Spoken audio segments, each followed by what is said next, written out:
Ah, Dukito. What we gonna do with you? Damp. Very damp.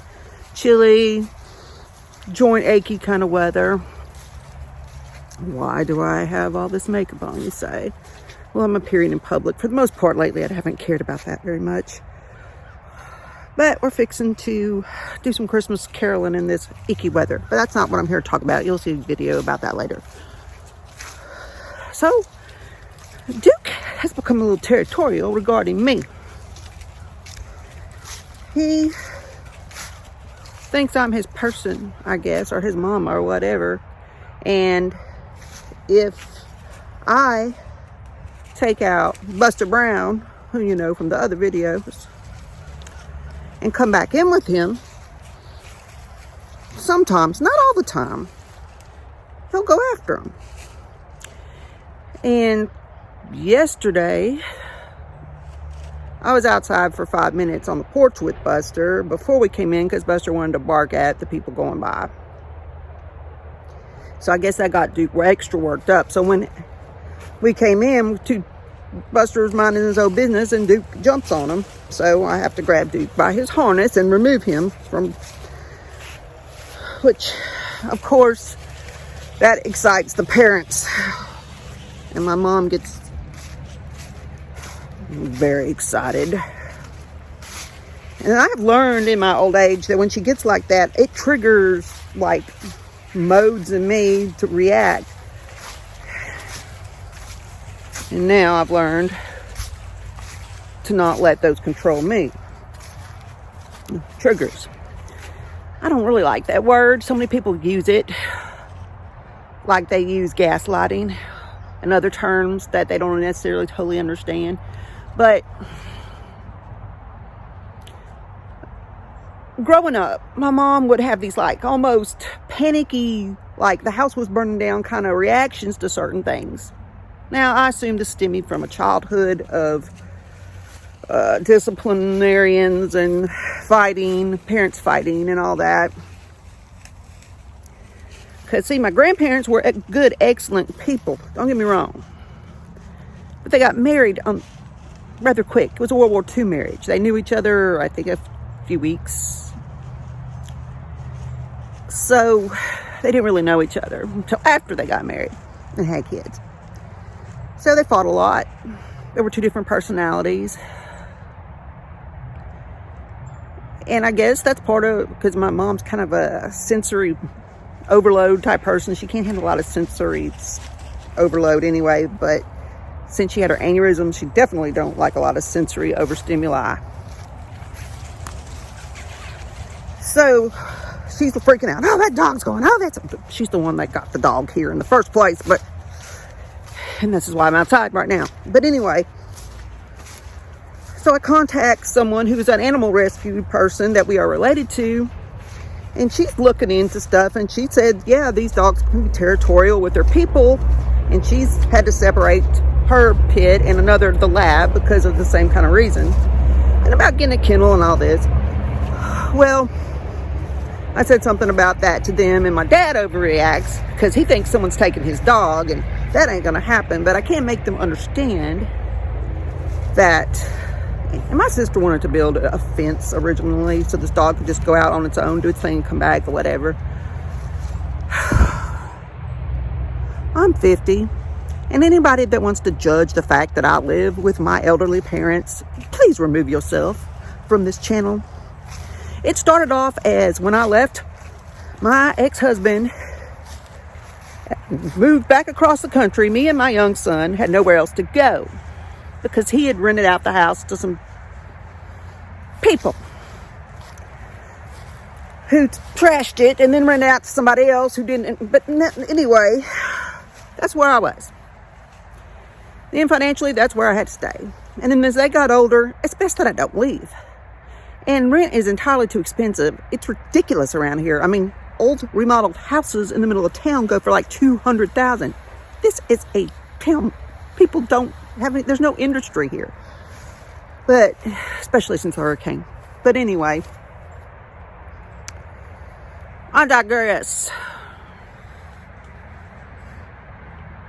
Anyway, this dog came into the picture in 2018. Of course, mom decides can't handle this dog, and so my son took over the care and the keep as far as keeping the dog under control, except for when he was at school. And he goes to a micro school, so he wasn't there like 40 hours a week like other kids, which I think 40 hours a week in school is a little ridiculous anyway. I mean, you do the same thing in less time if you just do it. However, he now works full-time practically and does school. I work.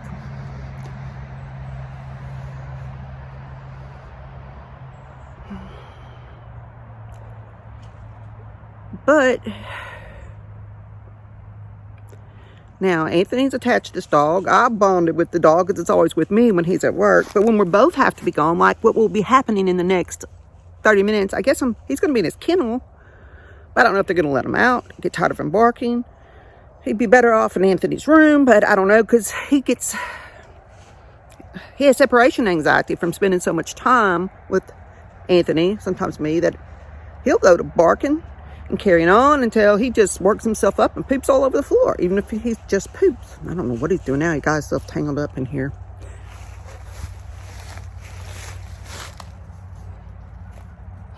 But basically, I got chewed out because I was finding the dog a home. So, I know it would be a good one. It wouldn't be someone that would do something mean to him. He's got his stuff. What did you do? What did you do? He got himself in here where he wanted to poop way off in here. I don't know what you wrapped around. Looks like a bush. You're going to have to go the other way, dude.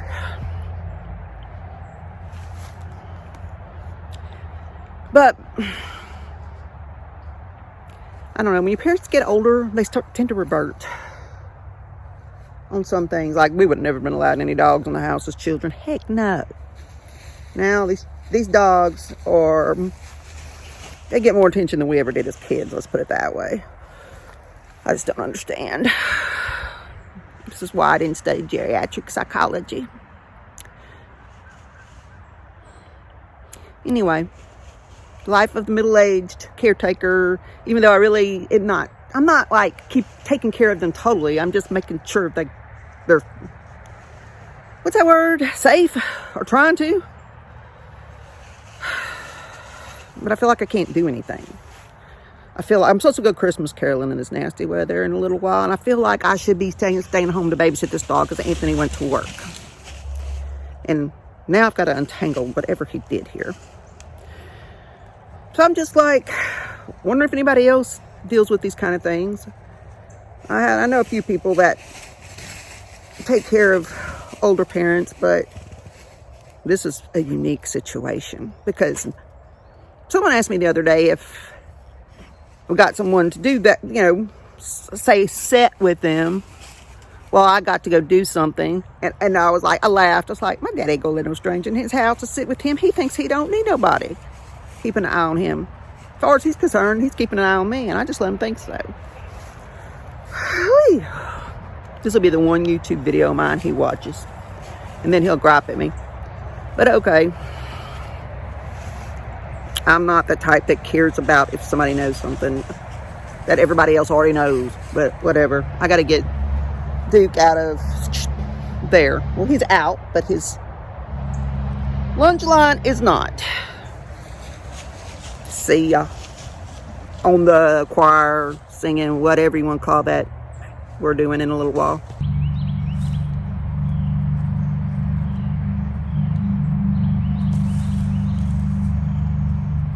He's a good dog, but he's become possessive with me. And Buster's like a third of his size.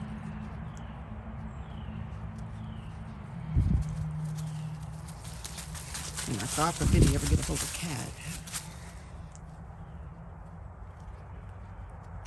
The only cat he knows is the cat that goes out in my sister's catio, as she calls it.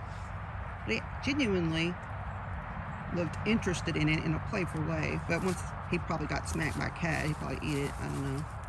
Don't want to find out. You hear them birds or whatever that is, Duke? You hear it? Hear it, dude? Yeah, don't smack me in any, please. Sit. What are you doing? What are you doing? What are you doing?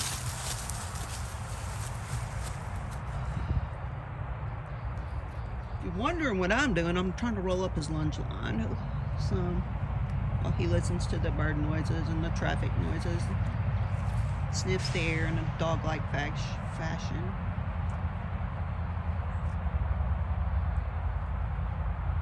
I mean, he's never bit anybody. Don't get me like thinking he's one of those kind of dogs. He's only tried to bite, well, actually bite Buster. He grabs him. He doesn't ever break his skin, really.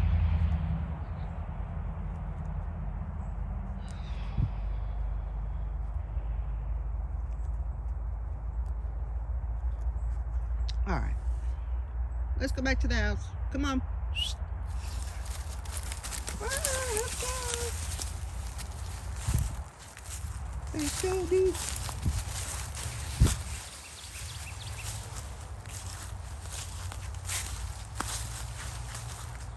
Every time. It's always that spot. All the dogs. Don't know what it is about it. Now I hear some other dogs barking in the distance.